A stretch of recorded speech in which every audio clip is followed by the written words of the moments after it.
Hello, everyone. Thank you so much for coming to our show today. We have a wonderful show. The show is basically about one topic, and that's about Israel. And what is Israel all about? What's the idea of Israel? Why is Zionism such an amazing movement?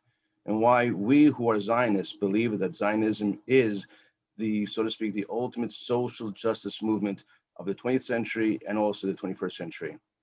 So our guest is Professor Gil Troy, Avi Bilom, Anan Harir from the Jewish community, and Colonel Richard Kemp, a world-known and world-renowned soldier and commander who's spoken about Israel at the UN and other places.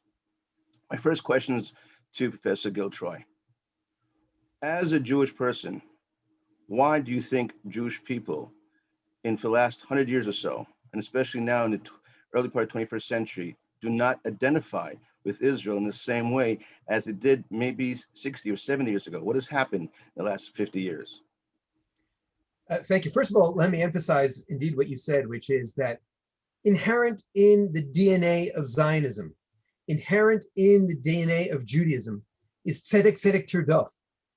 Righteousness, righteousness, justice, justice, thou shalt pursue.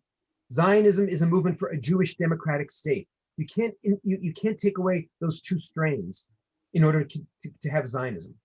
And so it's actually quite shocking when Israel, like the United States, like the United Kingdom, like Australia, is part of this very small group of countries in the world today that are democracies. Imperfect, because all countries are imperfect, but not like these perfectly awful dictatorships surrounding Israel, not like these perfectly awful terrorist groups targeting Israel, is somehow singled out and said, oh, no, people say, oh, that's not a socially just country. It's shocking. Does Israel have to make hard decisions? Yes, look at the neighborhood it lives in. Does Israel nevertheless, and I acknowledge all the great work that Colonel Kemp has done on this, nevertheless make extraordinarily risky and sometimes dangerous steps in order to protect so many of the civilians on the other side? Absolutely. And so why is it that more and more young Jews are saying, I give up on Israel? Because, first of all, they're more and more distant from their Jewish identity. The more distance you are from your Jewish identity, the more distant you are going to be from Israel, because Israel is central to modern Jewish identity. That's number one. Number two is that right now we're seeing in the United States of America, there's been a racial reckoning. And of course, we abhor American racism, we abhor bigotry of all kinds. And for the last 50 years, the Palestinians have very cleverly wrapped up their movement, with all its bigotry, by the way, with all its anti-Semitism, with its occasional racism, they've wrapped up their movement in the movement for social justice, in the movement against racism. And so now our young people think that to be anti-apartheid, to be anti-racism, to be in favor of blacks, to be mourning George Floyd also requires one to be pro-Palestinian and anti-Israel. But I want to emphasize that on the whole, if you look at the polls, if you look at the birthright experience, most American Jews, most young Jews continue to support Israel. I appreciate that. So let me ask a non-Jewish panelist, Anan, who lives in Israel, who comes from the Druze community, who is someone who has lived and grown, gone to the army, I'm assuming. I'm sure it is. The Jews are known for their heroism. As a non-Jewish member of Israel, do you feel what Professor Troy says is correct? Do you feel as though that it is something about tzedek tzedek tirdof, that Zionism is about justice, or recognizes human rights of all peoples, Jewish and non-Jewish in Israel? Sorry, Avi, can you say it again? I had a problem with the connection. No problem. The question that we mentioned before about Israel and Zionism being a social justice movement and how it identifies with the Jewish people. As you being a person who is of a non-Jewish background, being a Druze, who has served in the Israeli army, who has been part of the Israeli society, do you see this, and you've experienced what Professor Troy has said, what Gil has said, that basically Israel is someone or an entity that really helps the entity of all those individual rights of the citizen? Well, thank you for the question, Rabbi Avi. Indeed, as a person who comes from the special minority, the Druze minority, which is the only minority that tied the knot with the Jewish community historically, And because the Jewish community basically were the only non-Jewish minority who have branches for the Zionist movement, I relate to what he said, and but I do have a note to say in that extent that in recent years we've seen somewhat of a fallback in terms of the Zionist movement. I think this is a political crisis, not something more than that. It relates more to the political crisis that we're having in Israel. It relates to the nation law that the people that are against it have done a very good job in advertising all the negative values to it, but they forgot all the positive things to it. But in general, the Zionist movement is definitely a social movement. It did many good things to the minorities, especially in the Druze villages.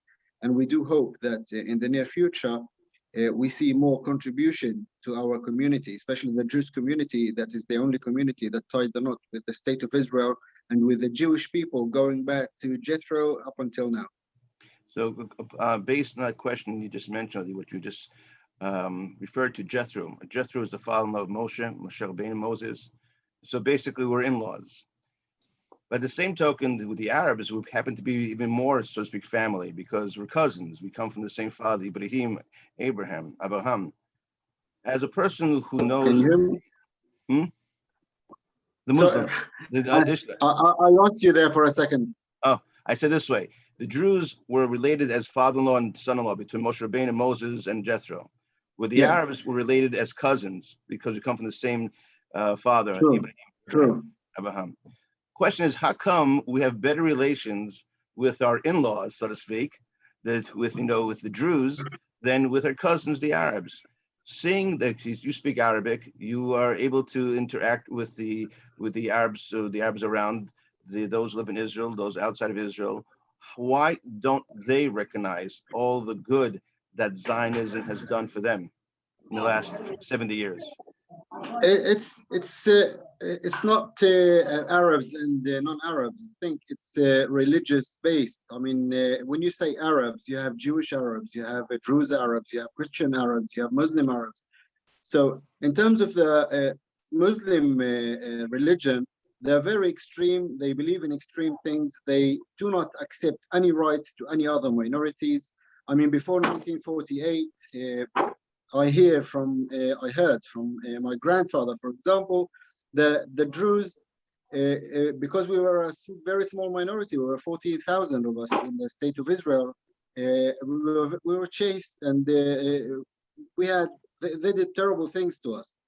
Between the 1930s and 40s, the Jewish people went through the terrible Holocaust in Europe. We were going through a terrible Holocaust in this land of our own.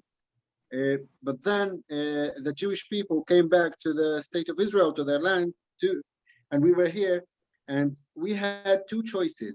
We had two choices: either to go with the strong back then, the Arab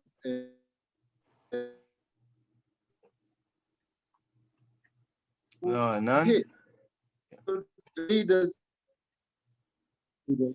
Yeah. Your sound broke up. Can you please repeat again the last sentence? Okay, let me just move a little bit. I'll go near the router. So where did you lose me? Up until when? 1948, when there was a choice between the strong and the weak. Yes, I mean, before 1948, after the World War II, when the Jewish people, having gone through the terrible Holocaust, the Druze minority in the state, in the land of Israel, before the state of Israel, had two choices: either to go with strong back then, which is the Arab infidels, extremists, or to join with Haganah and the Jewish minority, who, as I said, were a very weak and hit minority. And being a very weak and hit minority ourselves, we joined with the weak because we relate. We relate to the weakness, to the things we have things in common. We have similar values. And the relationship between the Druze and the Jewish people is not something just that began in 1948. There's a book that I read from the 12th century that a famous traveler, Rabbi, I think, I forgot his name, from Tudela. He was a famous traveler, and he traveled, he wrote a book about the Middle East, and he traveled this area in the 12th century. And in his book, he wrote that in the land of the Galilee near Tiberias, he met a very small and special minority who called themselves Druzians, as he wrote and said in the book, and that the Druzians are very friendly to the Jewish people. So what I'm trying to say that the relationship between the Jewish and the Druze, we have evidence that it's been for centuries, not something new. As for the Muslims, I think, subjectively think, that they have a problem with everyone who is not Muslim. I mean, look at what happened in Israel 2 weeks ago with all the riots that took place in the villages, in the Israeli villages, with Israeli citizens. They asked me on one of the radios, they asked me, what do you think of what's going on with the Arabs? I said, don't say Arabs. We don't see Christians going burning traffic lights and vandalizing public property. It's only Muslims. So if we call the child by his name, as we say in Hebrew, the problem is with the Muslim minority, with the extreme, of course, not all of them, yeah, with the extreme Muslim minority who cannot accept any other faith, any other religions. As for the Druze, we believe in all prophets, and we believe in the one God. And the link between the covenant, we call it a covenant, with the blood covenant and the life covenant between the Druze and the Jewish people is so strong that it cannot be overturned. Appreciate that very much. We do appreciate that. You mentioned before about the uprising that was happening in the different villages and cities. I just heard a lecture by Dr. Mordechai Kedem, where he analyzed the different population within the city of Lod. And he mentioned that basically one of the groups is a Bedouin tribe that was brought to that city many, many decades ago. And he mentioned how the Bedouin culture is still alive and well, and that's why there was so much uprising in that city. Colonel Kemp, that being the case, you've been around the world, you've seen different peoples. Of all the peoples you've seen, of all the nations you've been around with, which one do you think, in your estimation, has proven to be a nation that really enforces or encourages social justice? Well, I should sort of declare an interest here anyway, in as much as my own country, Great Britain, played a very, very significant role in the re-establishment of the nation of Israel, and therefore in enabling Zionism to realize its ambition. Back in 1917, when Britain led a number of significant world powers, including the US, France, and pretty much every other major power we weren't fighting at the time, to join us in supporting the Balfour Declaration. And then subsequently, or indeed before and after the Balfour Declaration, the British Army carried out an operation to remove the Ottoman Empire from the land of Palestine as a result of a defensive war that we were fighting. And had it not been for those two actions, I find it quite hard to see that Zionism could have achieved its objective. Because who is to say that today, if Britain hadn't fought the Ottomans and removed them from that land, that the Turks, their successors, whatever, wouldn't still be running it now. Now, I'm not suggesting for a moment that Britain's role in the development of Israel and the history of Israel since after the First World War has been perfect, because it certainly hasn't. But nevertheless, Britain, the United Kingdom, has played a major role, I think, in the recreation of Israel today. And we have very, very close relations, sometimes frayed a bit, more often than not as a result of British rather than Israeli diplomatic actions.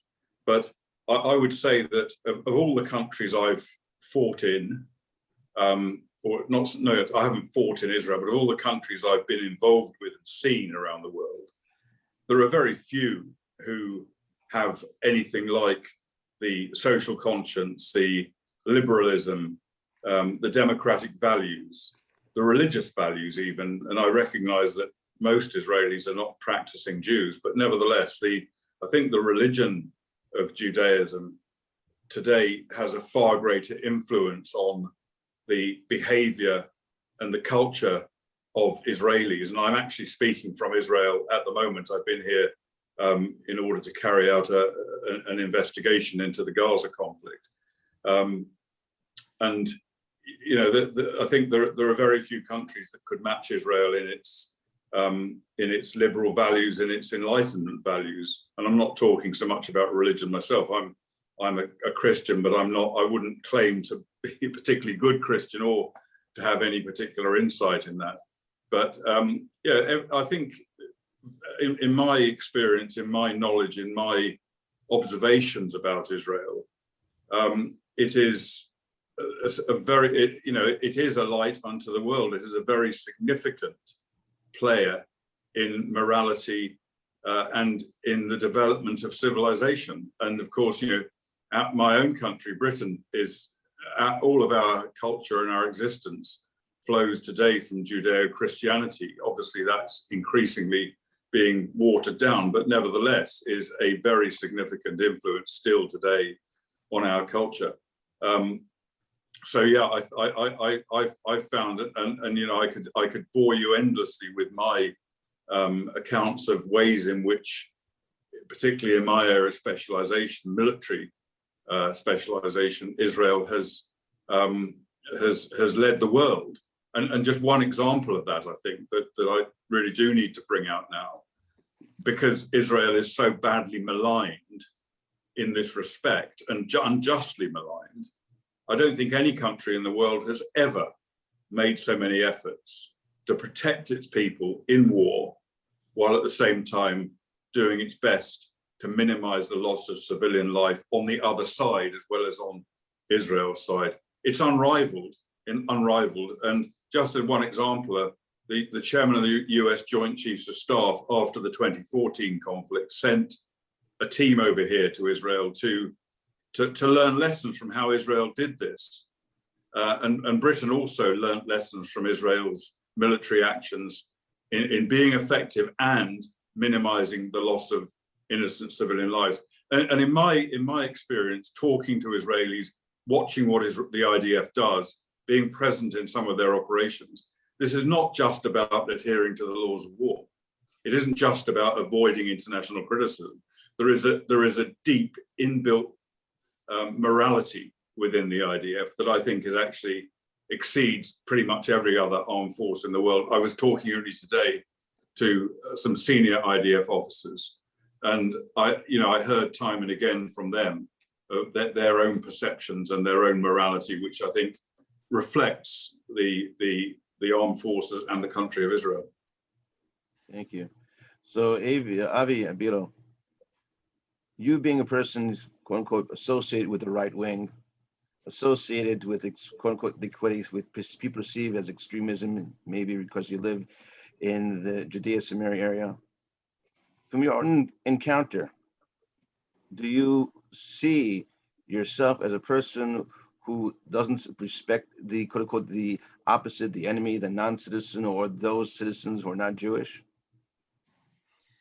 Well, first of all, if being a proud indigenous Jew living in your ancestral homeland makes me an extremist, then I am very proud to be whatever someone wants to call me.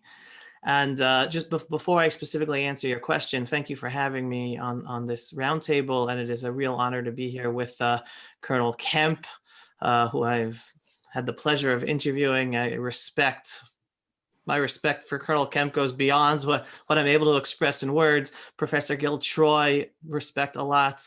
And Anand, pleasure meeting you for the first time. Listen, I think I'm going to build upon what everyone has said, because we got the building blocks already. Professor Troy, I mean, basically said, and I'll just expand upon it, the state of Israel is social justice.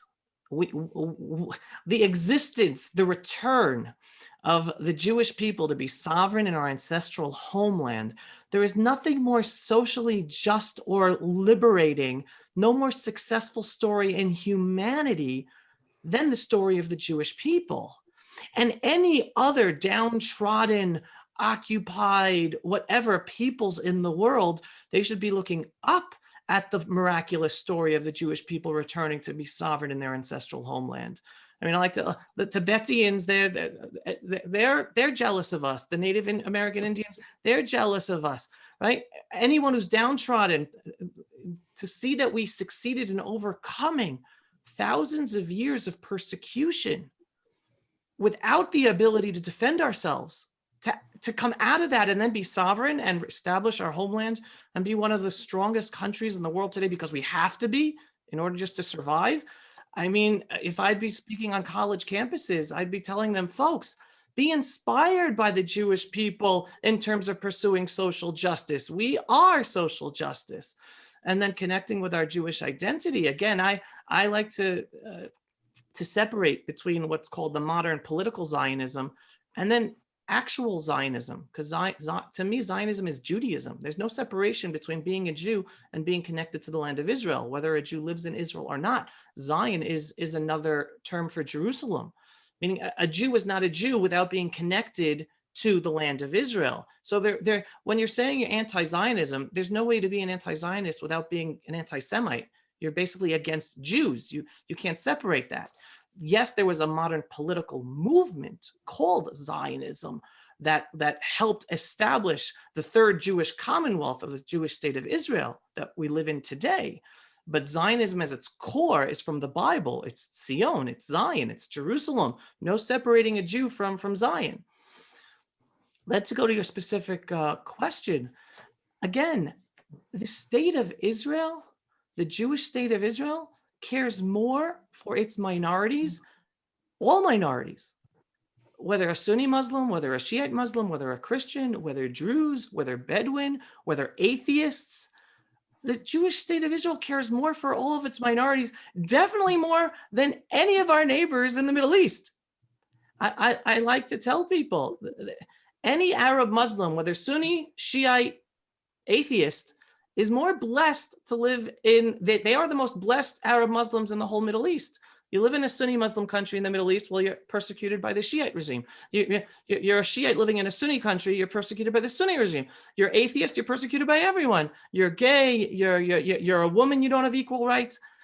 The Jewish state of Israel gives more equality and freedom without any Arab Muslim having to fear for their lives on a daily basis than, if not all, then most Arab Muslim countries in the Middle East. So the Jewish state of Israel is a blessing to any one who lives here, whether Jew, Muslim, Christian, Druze, etc. And again, I'm following the people before me. No state is perfect. It's impossible for any state to be perfect. No person is perfect. The only thing perfect in this world, like I'd like to tell people, is God above. Once you take God out of the equation, there is nothing else that's perfect. Every country makes mistakes. Every government makes mistakes. When I speak to kids from abroad and they start complaining to me about the state of Israel and social issues and how we treat whatever, I'm like, wait a second. You're from England, right? No social issues from England, right? Everything's perfect in England, right? I speak to the Americans. No social tension in America, right? We're a normal country. We have social tensions. That whenever you have different ethnicities, religions living together, you're always going to have some sort of social tensions. Sometimes you have good government policies. Sometimes you might have bad government policies, mistakes. But to put all the blame on Israel, that Israel's a horrible country, and Israel's horrible to its minorities, and Israel's horrible to the Arab Muslims, and we discriminate, et cetera, taking out the perspective that we're an imperfect country like every imperfect country, taking out of the equation that we're a country always having to defend our lives, an existential threat from whether it's a potential nuclear Iran or the enemies surrounding us who are always waging war against us, or terror, or even terror from our own streets, from our own Arab Muslim neighbors that are just erupting in the streets. So I'm proud to say that I care more for the Arab Muslims in our midst than the social justice warriors who pretend to care, yet by them throwing Israel under the bus and instead supporting a Palestinian Authority that terrorizes the Arab Muslims who live under the Palestinian Authority, support or enable the continuation of Hamas that terrorizes everyone, including the Arab Muslims who live under Hamas. Well, sorry, I'm the right-wing proud Jewish settler in Judea and Samaria that wants to live in peace with my Arab Muslim neighbors, and I do because I go shopping with them. I was shopping with them today. I drive the roads with them. I just had 2 Arabs in my house just an hour ago. So I'm all for living in peace. And the Jewish state of Israel can live in peace. We're not the problem. And me, extremists like me, settlers like me, we're not the problem. We would gladly put down our weapons and not have to drive with them. We would gladly not have to serve in the IDF and just live peacefully as if we're Canadians, not having to worry about having to serve. We're not the problem. Again, Arabs put down their weapons. Sorry, not the Arabs. The Arab Muslims in our midst put down their weapons and get rid of their desire. And it's a religious desire. And Anan mentioned this before. You have to understand the context of the Middle East and the history of the Middle East and its history that's playing out in the streets. I'm sorry, but people have to understand when they're screaming, when Arab Muslims in the streets of protests against Israel are screaming, Khaybar, Khaybar, Ya Yehud, referring to the Jews being massacred by the Arabs and the Muslims in 682 CE. Well, there was no state of Israel in 682 CE. There's a hatred and a desire to kill all Jews that is regardless of the existence of the state of Israel, regardless of whether I'm living in Judea and Samaria, regardless of whether I'm visiting the Temple Mount, my holiest place. There is a historic conflict here that has nothing to do with the state of Israel. It's a religious conflict. Let me ask Professor Troy, based on your references. Suppose there was no Arab conflict. Suppose there was no problem of who's living in the land. Would people still see Zionism as a form of racism? Because somehow in the last 30, 40 years, people assume, even earlier, that for a Jewish person to have his own state, it's a form of racism. So would that still be the perception, do you think, in an if world? I'll get to that question in a second, but first I just have to respond to a few things, if I may. First of all, Colonel Kemp, I'm not a Christian, I'm not a theologian, but I can't imagine a religion that wouldn't honor someone like you with such values, with such courage, with such a sense of morality. And so from where I sit, you look like quite the good Christian. I just couldn't sit here and allow that to pass unresponded. Number two, let me just give a couple of specifics, because it's very easy to say Israel's wonderful and social justice and we worry about the others. My son spent 11 days, he finished the army 2 months ago. When the war started, he picked up the phone, called his commander, and before you knew it, even though he wasn't formally in the reserves, he was in the headquarters on the border of Gaza, was there for 11 days in a row. We barely spoke to him, but at one point he told me about that extraordinary fake out where where Hamas thought we were about to enter, and instead we bombed from the air. And he says, all of a sudden the computer screen starts showing all these strikes, and he said, Abba, the ground shook. And he said, when the ground shook, I thought about the Palestinians. I thought what it must be like to be a Palestinian kid. And my son isn't so special. He's a wonderful kid, but he's not so special. That is indeed the morality that Colonel Kemp was talking about. That is the morality that so many of us around this table are talking about. There's a sense of respect for Bnei Adam, for human beings. You don't call them the enemy, you call them civilians. And by the way, the United States of America, which I'm so proud, didn't even count collateral damage, that sterile term, during the beginning of the Obama administration, because it was inconvenient to acknowledge civilians were being killed. So I have to point that out. Second of all, I'd like to emphasize the two names, Yigal Yehoshua and Randa Owais.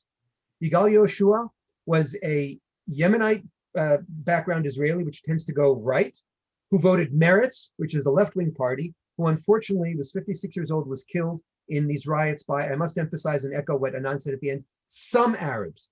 Arab youth, mostly, who were inflamed, who were manipulated. It was not an uprising of the entire Israeli Arab population. And this poor man was killed. His kidney was transplanted into Randa Awais, who is now sitting in Hadassah Hospital recovering. She's an Israeli Arab. And we don't call her as an Israeli Arab, and we don't call him Yemenite Meretz voter. We call him Israeli citizen, and we call her an Israeli citizen. And that's social justice in action. And you're absolutely right, Avi. We can, get as woke as we want and talk about social justice in the air, but this is social justice in action. And the head of UNRWA in the territory in Gaza they say a gaffe is when a politician is caught in the act of speaking the truth. And he said, we know that the United Nations over there, the United Nations Welfare and Relief Agency is no good friend of Israel, the Jewish people, or frankly, democracies around the world. And he said he'd never seen a campaign of such precision and such sophistication. And now, of course, he's being forced to roll back those remarks. Now, with all that, we do have disagreements. Anan, my brother, it hurt me that we now have in our Knesset some voices that are so hostile to democracy that they demonize Arabs. That's not acceptable to me. And I've criticized that in the papers of the Jerusalem Post, and I've criticized that because we have a healthy democracy, and I will not stand by someone who puts Baruch Goldstein, who was a mass murderer, on his wall. That to me is unacceptable. And we can argue about that, but we have to acknowledge that as a democracy, we have differences. And I'm humiliated, I'm embarrassed that some people in our Knesset have forgotten those core values. But I look at them and say, you're not part of my Zionist conversation. And now to get to your core of question, and I apologize for the lengthy digression. We have a tendency to always say what's wrong with the accused. What did we do wrong that the world hates us? It's not that. Daniel Patrick Moynihan, the great senator from New York and the great US ambassador to the United Nations, said, I want to know not about the accused, but the accuser. There are 192 countries in the United Nations today, all of whom are an expression of nationalism. And only one is singled out as racist, the Jewish state. Only one form of particularism is somehow seen as unkosher. And this is a Jewish state, which, by the way, let's, also you want to make sure that we don't just talk about the Arabs, because Israel has a cold peace with Egypt and Jordan. It has an increasingly warm and moving peace with the United Arab Emirates and Sudan and Morocco and Bahrain. And what an amazing thing. They didn't freeze that during these last 2 weeks. And it has complicated relations, but also incredibly warm relations, as I do, with my Arab doctors, with my Arab nurses. I don't call them Arab doctors, I don't call them Arab nurses, I just call them doctors and nurses. And so to call Arabs as one group is inaccurate, and we have to see the multiplicity of it. The hatred against Israel is, as Avi and others have suggested, ancestral. It goes deep into, the Western culture, and it goes deep into parts of the Muslim culture. And it doesn't mean that every Westerner is an anti-Semite, and it doesn't mean that every Muslim is an anti-Semite. But when we see that only one form of nationalism, Jewish nationalism, i.e. Zionism, is singled out in the United Nations as racism, it's not about what we do. It's about what they think. It's not about what's wrong with us. It's about what's wrong with them. And I believe that no matter how wonderful we would be, as long as we are here, as there are some people who are objecting, the world will use that as an excuse to have a pile on against us. Now, that doesn't mean that we're always perfect, as everybody keeps on saying, and it doesn't mean they don't have to strive to be right. But it does mean that we have to put the hatred into perspective and see that it's their problem, it's their irrational, ancestral, primitive discomfort with the Jew, now with the Zionist, now with the Israeli. The Israeli is now the Jew of the world. And I'm not going to apologize either. I too am a proud Jew, and I too am a proud Zionist, and I too am a proud Democrat, lowercase d, saying we are living out democratic values and trying to make as perfect a country as we can. Do we always get it right? Of course not. And will I fight like the Dickens and criticize when I feel we don't get it right? Absolutely. That's my democratic right. So being professor of history, how then can we infuse and educate those Jews living in Israel, and of course around the world, American Jewry, with a sense of pride, because they have been brainwashed to hate themselves. They have been brainwashed to feel as though the only way they can be part of the majority is by giving up their identity, assimilating to the point basically where they're more liberal than liberals, more American than Americans. And yet in the end of the day, they're still going to be hated. They're still going to be known as the suspect and so forth. Because look at all the anti-Semitism coming out now in America, with all those things that happened of 100 years of assimilation. Yet, when Israel's attacked, all of a sudden Jews are being attacked. How does that connection? They're not Israeli. They're not fighting the war. They have nothing to do with the Arab conflict, and yet Jews are being attacked. So how then do we start teaching Jews that, enough's enough with the self, so to speak, lack of respect, the demonization we do. We demonize ourselves. We make ourselves into devils. We make ourselves with a bad person. We turn ourselves into pretzels morally and so forth, up and down, until finally, like a person being in a abusive relationship, where, quote, so to speak, the wife or the husband, vice versa, depends on the spouse, is constantly abused and keeps on taking it, and then one day wakes up and realizes, like you said, it's not me, it's them. What can we do? This is why I've spent the last 20 years of my life not being an Israel advocate. I think that's too defensive a term. I am an identity Zionist. I go around to college campuses, back when I had this thing called travel before COVID, and I would speak to young Jews and also non-Jews and talk to them about identity and talking about finding a framework of meaning, finding a history, finding a sense of place, finding a sense of mission. And I call this Pilates Judaism, Pilates Zionism. We strengthen our core. And you're absolutely right. And this is initiatives like Birthright. This is initiatives like Masa. This is all these opportunities to invite young Jews and non-Jews from around the world to come and learn with us and live with us and taste what it's like and understand the mystery. We're surrounded by enemies. We just had a 2-week war, and yet we're number 12th in happiness world over. Why? Because we have a sense of family. We have a sense of community. We have a sense of history. We have a sense of purpose. And in so many of the sophisticated capitals of the world today, in so many of the most wonderful universities that I know so well today, so many people feel lost because they don't have a sense of history. They don't have a sense of community. They don't have a sense of family. They don't have a sense of rootedness. And so I don't apologize for my Zionism, but I celebrate my Zionism. And I invite people into a Zionist conversation about what does it mean to be a part of a people who for 3,900 years have been asking, who am I? I invite myself into a conversation with people who can sit with someone like Anan, and we don't just talk in decades, and I'm an American historian, I love to keep at the 70s and the 80s and the 90s, and I don't just talk in centuries, but we talk in millennia. What a gift in today's me, my, more, now world. We're swimming in history. We're swimming in morality. We're swimming in values. And I look forward to sitting and breaking bread with my new friend Anan and talking about this and seeing that we have a shared language. And the shared language is not one of the Druze are better, the Jews are better. What a stupid, foolish conversation. The conversation is about, what do you get from your past? What did you get from your parents? What do you get from your family? What do you get from your community? And what do I get from mine? And we can all sit around and talk about that. And from there, learn that when you're part of something, when you're integrated into something, when you have commitment, you have meaning. And when you cut your ties from everything and you're so open-minded, your brains fall out, you're lost. Anan, so Professor Gil-Troy mentioned, also Abilo mentioned, following the idea of indigenous and the idea of shared interests. As being someone who comes from a group that has also been persecuted, like the Jewish people, and you see that we, the Jewish people, now have this national movement whereby we've come back to our roots again. We're standing tall and so forth.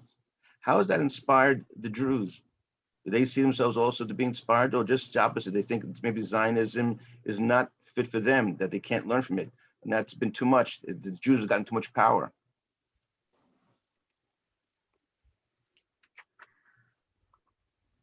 Can't hear you. Yes. Can you hear me now? Yes. Okay.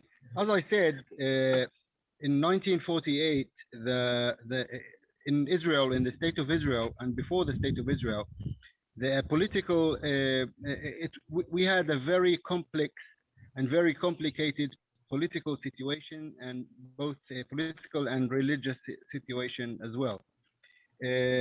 From 1948 up until 1957, the Druze served in the army voluntarily, and in 1957, or 57, yes, 1957, the state of Israel legislated a mandatory army service for the Druze minority. And since then, because most of the Druze youngsters go to the army, in fact, we have the highest percentage in the youngsters who go to the army, higher than the Jewish youngsters. The Jewish youngsters who go to the army in terms of percentage stand on 67.1. The Druze minority will stand on 87.7. That's almost 20% more.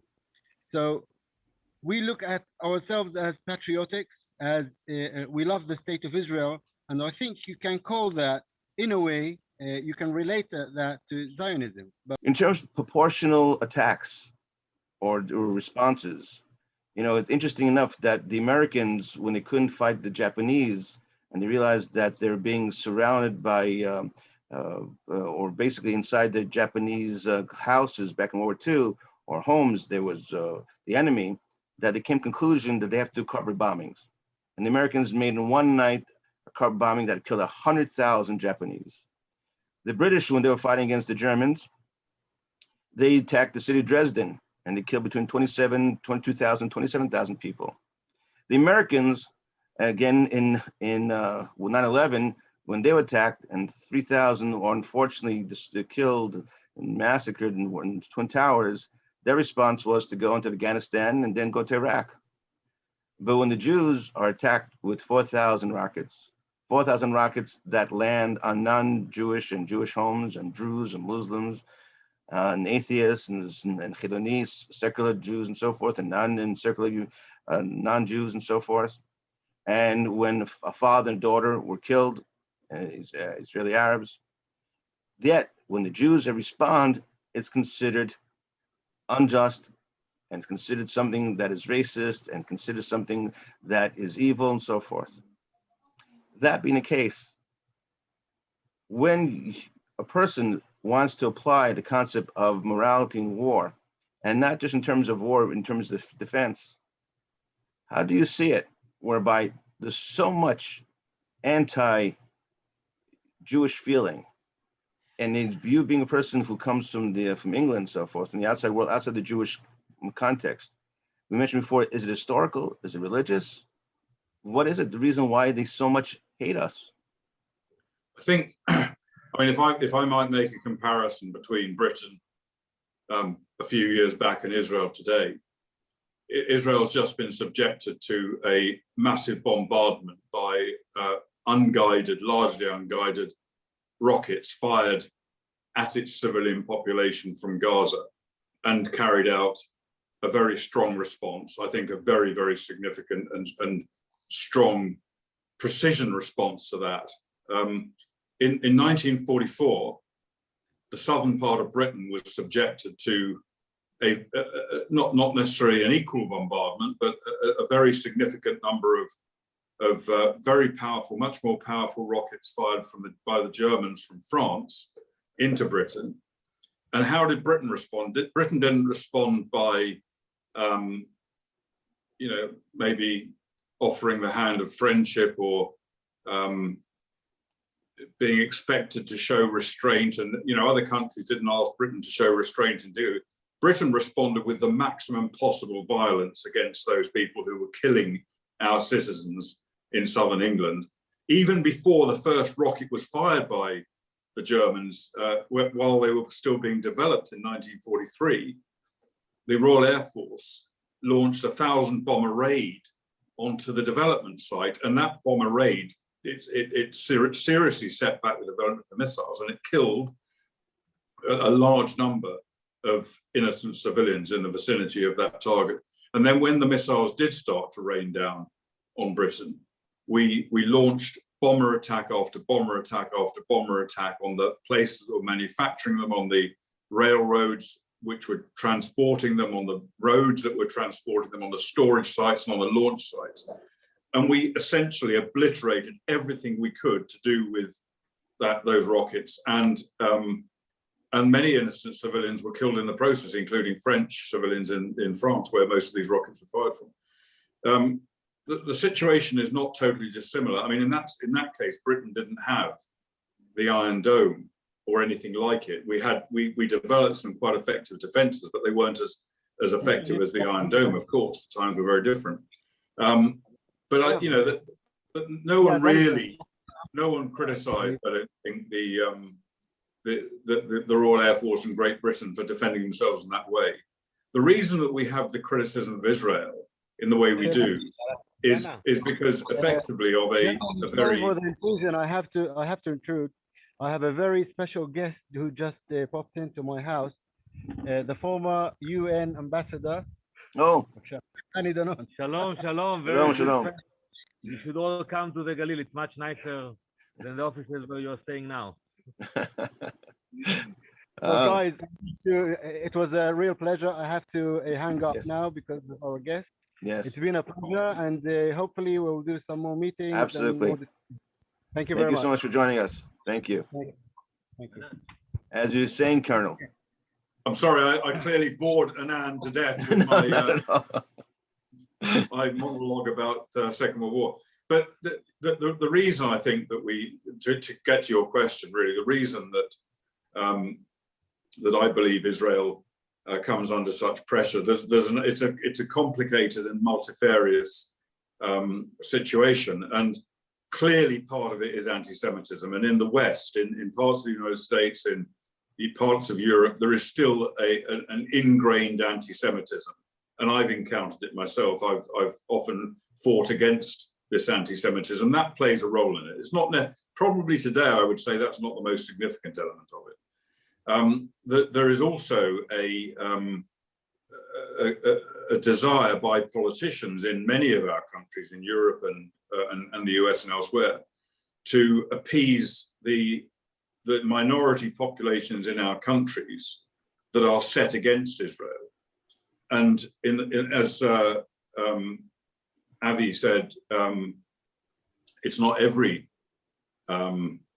Arab, it's not every Muslim in our countries that it hates Israel, but a significant majority are opposed to Israel. And our politicians recognize these people have votes and they want to appease them to win their votes. And they think that by criticizing Israel, setting themselves against Israel, that's a way of harnessing and cultivating those votes. So that's another significant factor.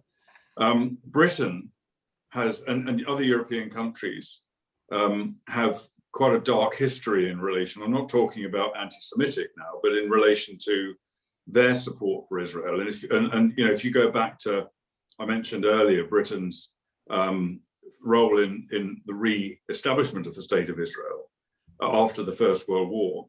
Britain changed its policy towards Israel very dramatically in the 1930s. And instead of remaining fully committed to supporting the re-establishment of the Jewish national homeland, Britain changed tack. And that was because of pressure from the Arabs. And that pressure continued from the Arabs, and continued to influence Britain. And a lot of it was to do with oil, and part of it was to do with our requirements for oil in the Second World War. And unfortunately, I think Britain has failed to, the British diplomats, and I suspect this applies to many other Europeans, have failed to kind of keep up to speed and up to date with the attitude of Arab countries. And where we look at the Abraham Accords, and Britain still, even now, doesn't seem to take account of the Abraham Accords and the change of attitude of Arabs towards Israel. And so we still are kind of appeasing this Arab attitude that no longer exists, bizarrely. And that's another aspect. But then, of course, another very significant element of this is the kind of underdog perspective. Someone mentioned earlier, I think it was Anand mentioned earlier, that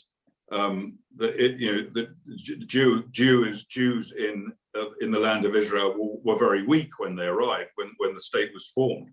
But they're not weak now. They're far from weak now.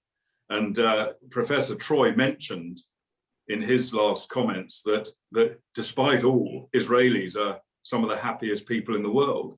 And having been in here now for a number of days, it's remarkable the way that Israel has, the resilience that this country has shown, having just fought a nearly 2-week war and also coming out of coronavirus. The country is like normality. It's far more normal than the United Kingdom is at the moment. And that shows immense resilience and strength on the part of the state of Israel. So they're not, and that strength is resented.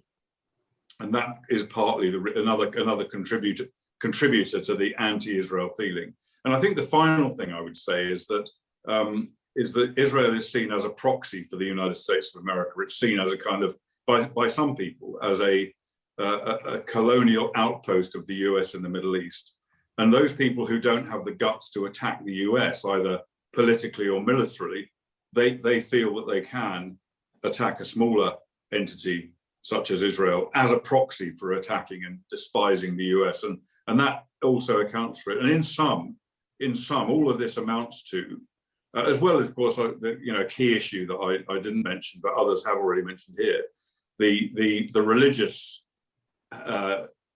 hatred, I would say, of Jews by many Arab Muslims, which has built up, been going for centuries. All of those things combined have led to what somebody once described as the greatest slur campaign in the history of the world against the state of Israel. And I believe that these are the reasons why Israel faces this very, very difficult situation. And just finally, and I will shut up in a second, but I think again, Professor Troy mentioned that the need for particularly young Jews to strengthen their identity, to reaffirm their identity, historic identity, modern day identity. I think, I would far be it from me to give any kind of guidance to Jews on what they should and shouldn't do. It's not my place. But what I would say is that I have immense sympathy, particularly for young Jews at university and just trying to live their normal lives, young people, when they're faced with the kind of anti-Semitic hatred, anti-Zionist is another word for the same thing, hatred, which arises from this slur campaign and arises every time Israel tries to defend itself. And so whatever young Jews should or shouldn't do, it's certainly incumbent upon those of us who are not Jewish, who have any ability to do so, to fight this with tooth and nail and do our best to prevent and to undermine this slur campaign, which is so damaging for Jews. And actually, I would say in many ways, it's even more damaging for us if we allow our societies to be like that. Excellent point. I wanted to get to Avi in a second, but Professor Troy has to go. So Professor Troy, one last question to ask you.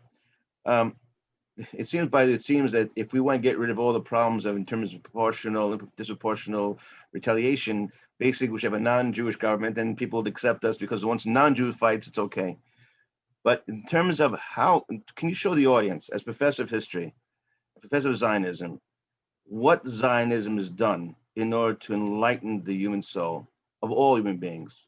How does it enlighten, as so to speak, me, a college student, so to speak, 20 years old, who believes that Judaism and especially Zionism is racist and so forth, how can you change my mind and make me realize that really Judaism and Zionism has been an enlightenment of the world to bring mankind to new levels of introspection and also of humanity? Okay. Thank you for that. It's liberal nationalism 101. It's the American story, it's the British story, it's the Canadian story, and it's the Jewish story, which is that human beings are tribal. We want to connect. And when we connect, we can bring out the worst in each other. We can also bring out the best in each other. And the story of liberal democracy, lowercase l, is a story of human beings clinking together, clumping together, working together in order to bring out the best in one another. Theodor Herzl imagined it. He said, when we return to our homes, we'll at last be able to live and die peacefully in our own homes, but we also will be a model to the nations. And, certainly we've seen in the last year who emerged as vaccination nation. Think about it. Little Israel was in competition to be one of the suppliers of a vaccination. Now, it didn't win that competition, but the fact that it was up there with the big boys and girls was extraordinary. And the way we modeled to the rest of the world how you can have a free country, a free society, a resilient and vital society, and yet nevertheless also manage this disease, manage the vaccination campaign was extraordinary. The fact that 20% of Israeli doctors are Israeli Arabs, which is roughly their place in the population. 23% of Israeli nurses are Arabs. 43% of the pharmacists are Arabs. Showed that we are living in much more of a multicultural, democratic, egalitarian society than anyone gives us credit for. So Zionism, both ideologically, by joining as a nationalism that chose to be a liberal democratic nationalism, made a statement to the world that you don't have to be, even after all we've suffered, as Avi said, after all we've paid for. You don't have to be a nationalism that hates. You don't have to be a nationalism that builds your ties based on we're not you, but based on values and based on common history and based on common vision. And that's the theory. And we've seen it in practice, that when you think about how Israel punches above its weight, when it comes from leading the world in happiness, among one of the world leaders in happiness, when it comes to all the inventions that come out of here. You know, you've all seen the cheap attack on BDS. You want to really boycott us? Fine, then don't use the cell phones that we've helped invented, and all the pharmacological innovations that we've helped invent, and on and on and on. And cherry tomatoes. I love cherry tomatoes. Without Israel, there'd be no cherry tomatoes. And you know, I want to end on cherry tomatoes, because we can get lost in the fight, and we can get lost in the abstractions. But at the end of the day, why are people so happy here? Because tomorrow, Friday morning, religious, non-religious, Jewish, non-Jewish, we're going to enjoy preparing for the Sabbath. We're going to enjoy preparing for the Shabbat. Most of us are going to sit around tables, either with family or with extended family or with friends like family. And I hope Colonel Kemp has friends like that. And if not, you're invited to my Shabbat table, because that's what we do. And that sense of family, that sense of community, that sense of solidarity. Does it help? Yes, that we have enemies who sometimes remind us that we're connected, for sure. But fundamentally, we have a common language here of celebration of life. And that celebration of life is indeed a model to the nations, and it's a gift to the nations. And the fact that some of the nations choose to ignore it, the fact that some of the nations choose to dismiss it, the fact that some of the nations choose to demean it is on them, not on us. But I'm not going to spend my life looking over my shoulder. That's what we did back in the old country. I'm spending my life looking ahead at all the wonderful things we continue to do, and being so proud and so lucky to be a part of this great experiment, this great adventure, always improving, not yet perfect, called the State of Israel. When David Ben-Gurion was asked in 1966, the founding prime minister, well, has this state lived up to your ideals? He said, not yet. I'm a not yetter.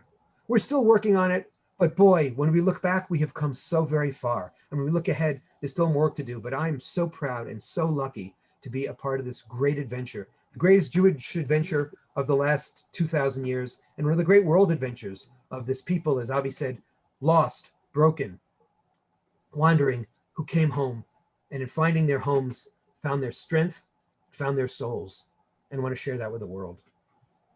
Thank you so much. So Avi, to ask you a question. So I'm going to thank you and leave, because I have other obligations to continue celebrating this extraordinary story called Zionism. Thank you so much for joining us. And thank you, Colonel Kemp, and thank you, Avi, and thank you, Rabbi Avi, for all the amazing work you all do.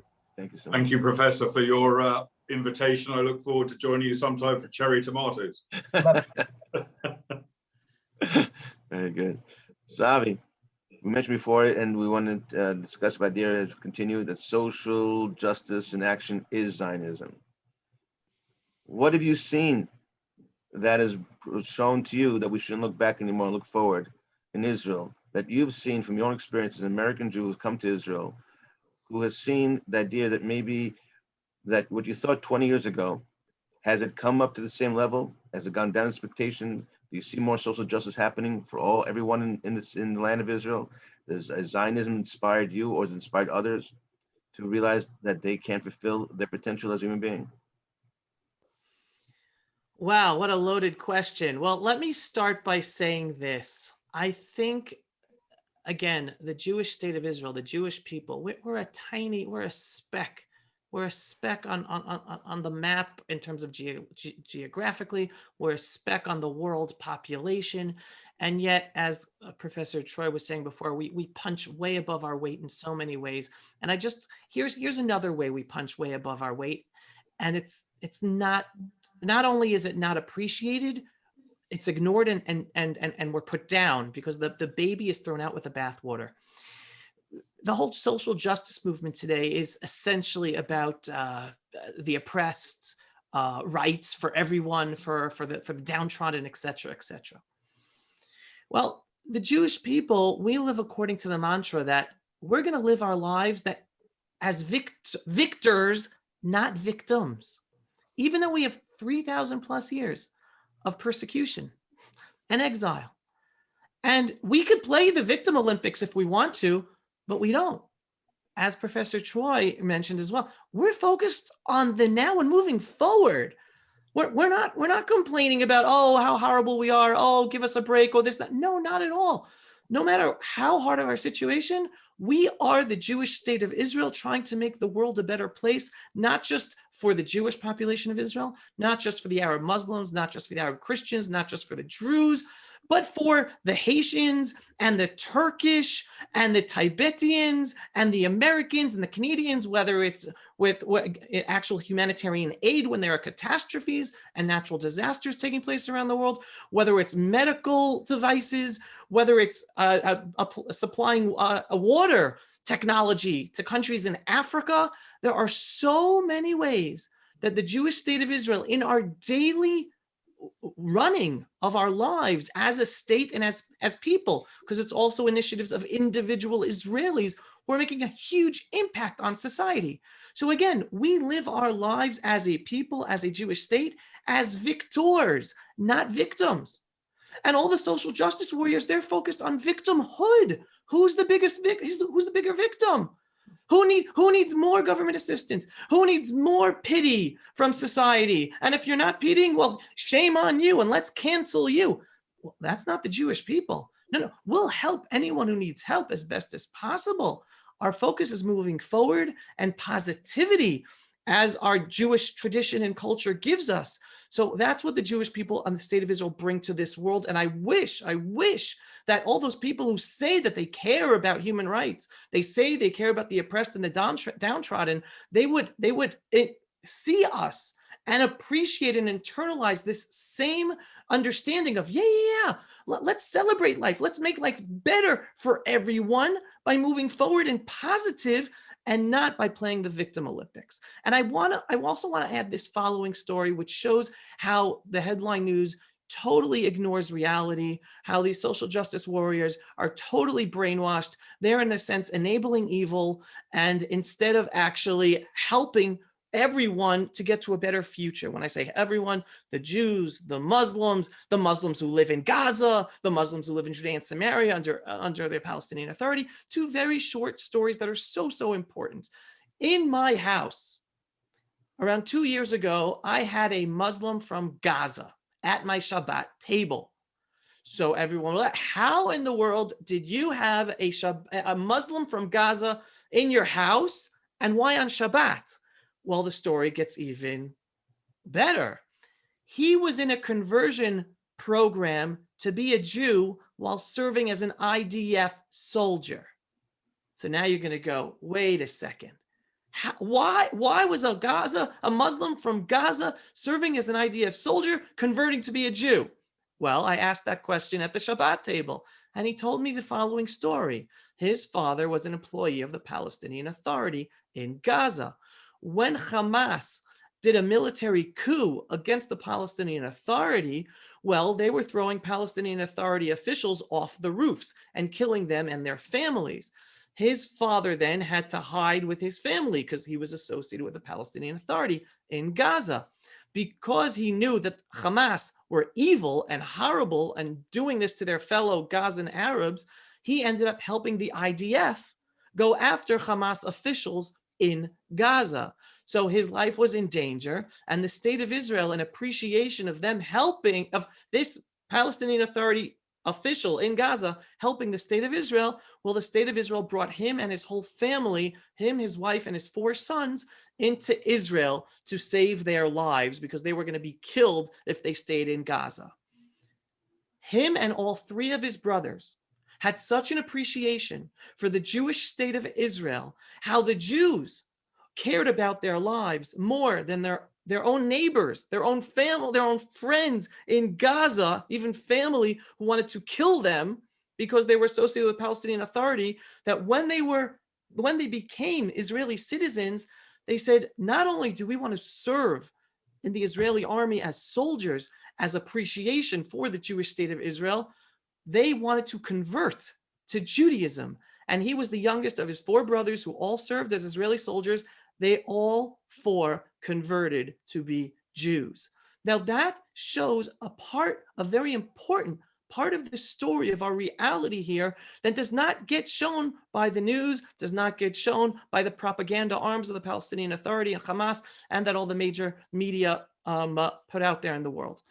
At the same time as the second story, there's a very well-known Arab Muslim sheikh who lives in Hebron, only a half hour away from me. His name is Mahmoud Jabari, the head of his clan. He hates Hamas, hates the Palestinian Authority, knows that they're corrupt, knows they do horrible things to his people. He knows the best, he's the head of a clan. The best thing for his people, for his clan, he's the largest clan in Hebron, is to coexist with the Jews and work together with the Jews, with the Jewish state of Israel. He and a lot of other Arab Muslim leaders were invited to an economic summit by the President Trump's administration a few years ago. I think it was in Dubai. I don't remember exactly where it was. The Palestinian Authority threatened to kill or torture any Arab Muslim leader in Israel or Judea and Samaria who went to that summit.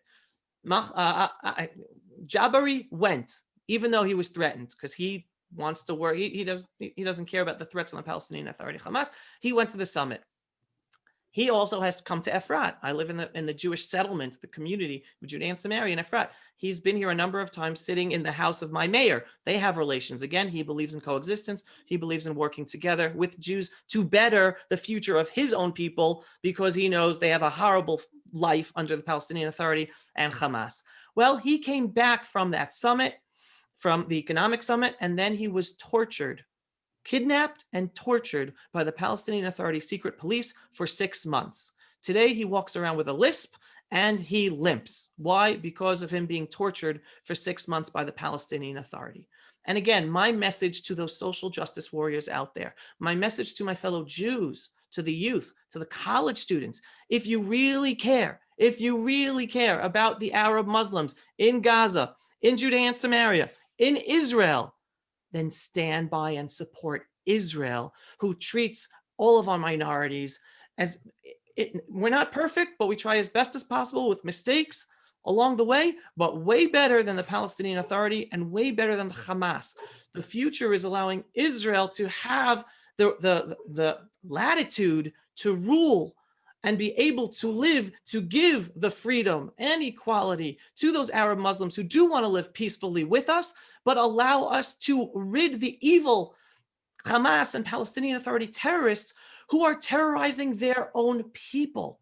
So if you really care, be proud Jews, be proud of the state of Israel, come home and live in Israel to make this country even better, because that's the purpose of being a Jew and being here. We're never going to be perfect, but be here to make it a better place.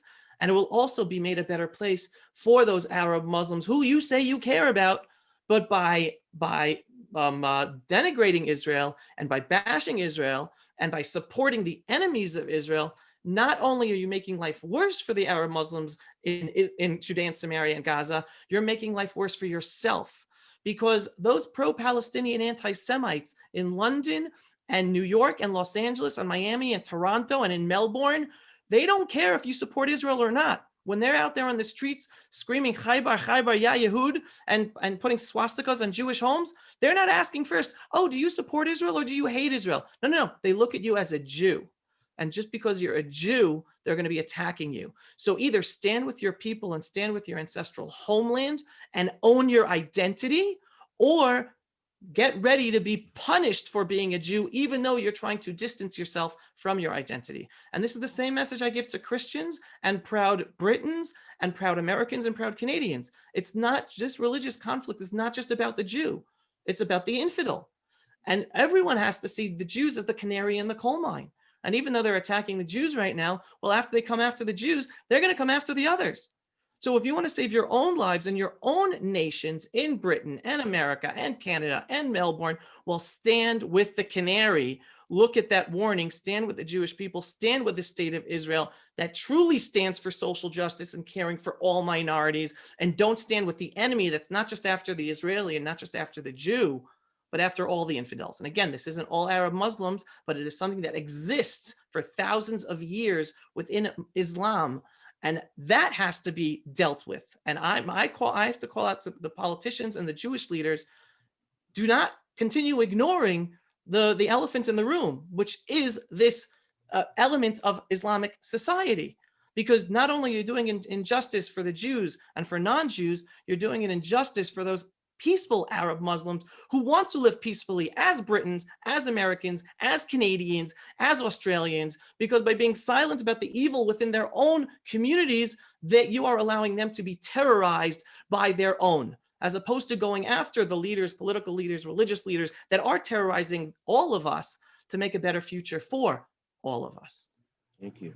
Colonel Kemp, there is, based on everything what Avi just said and so forth, there are 14 million Jews in the whole world, and there's 7 billion non-Jews of the whole population. So basically, the Jewish people are 0.002% of the whole world population.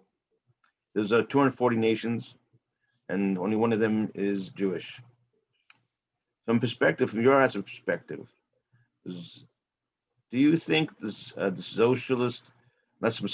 social movement, the social justice movement of Zionism, has it worked? Is it worthy? Should the Jews have their own country? And basically, another question this way: why do still people have to argue or debate that the Jews deserve their own country? Does that make sense to you? It doesn't make any sense to me, Rabbi, whatsoever. And I really do object when people ask me to give my opinion on whether Israel has a right to exist or not. And indeed, I don't really like anybody saying Israel has a right to exist. And I don't like people saying Israel has a right to defend itself, because nobody says, has Britain got a right to exist? Has Holland got a right to exist? Does United States of America has a right to exist? Nobody, when we end up fighting wars, which we've done, probably as much or more than any other country in the history of the world, nobody said Britain has a right to defend itself.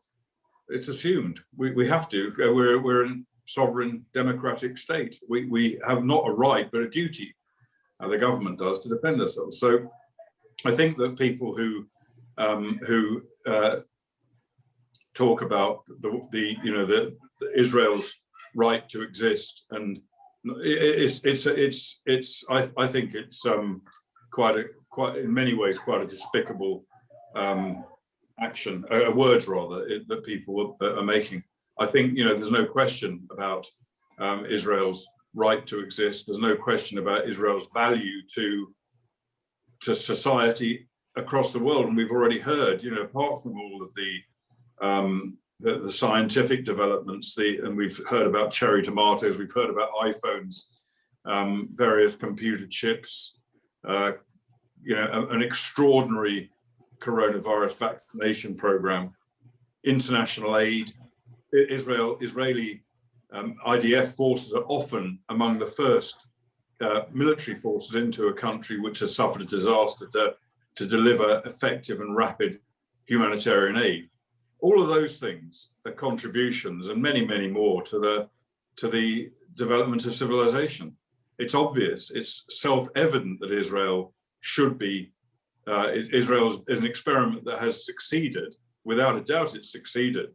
The fact that many people oppose it, I don't believe should be taken account of. And all that is necessary, what is really necessary, is to resist those people, those organizations like the United Nations, like the European Union, like human rights groups, university professors, and peace centers at university. All of those people that oppose the state of Israel.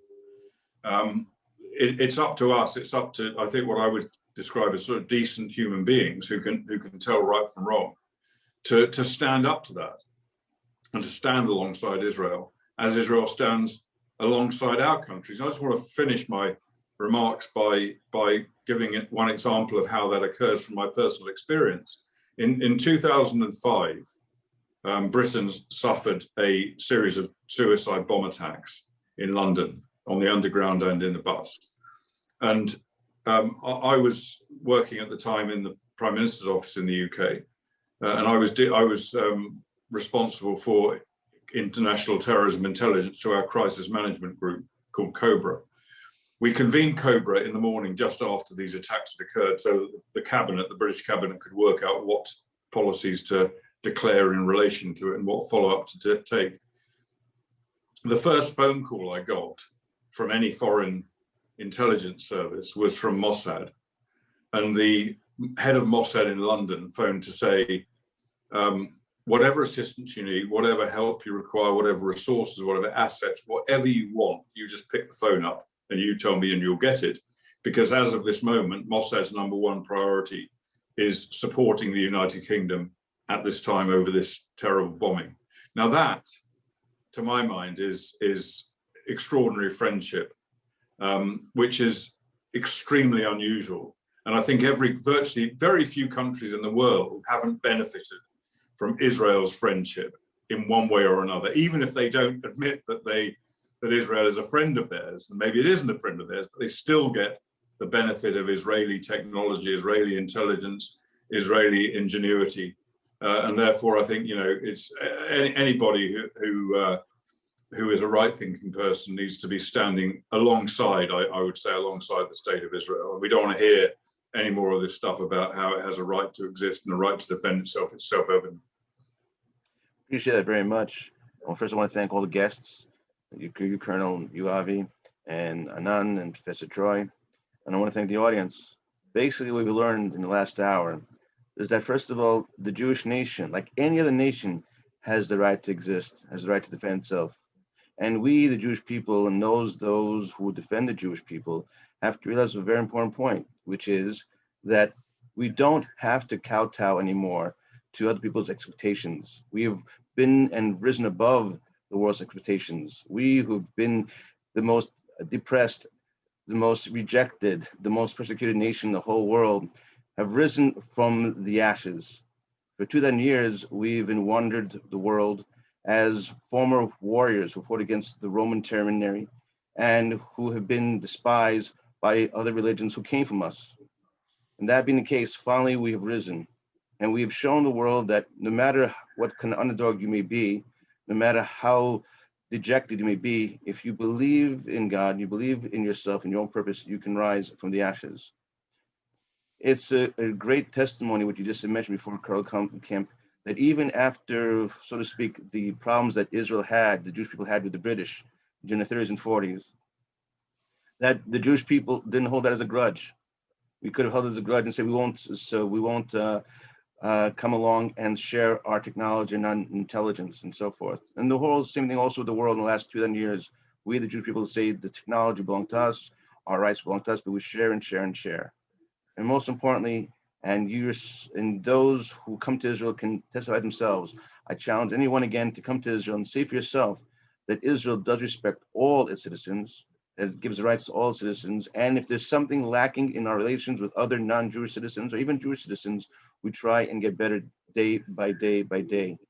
It's quite remarkable for a nation of only 73 years to have achieved so much in the roles and the fields of the democracy, law, justice, social justice, equality, healthcare, and so forth, and of course, technology and military prowess as well. That is a testimony to the Jewish nation. And just on this note, people have to remember the Jewish nation was created by two non-Jewish people, Abraham and Sarah.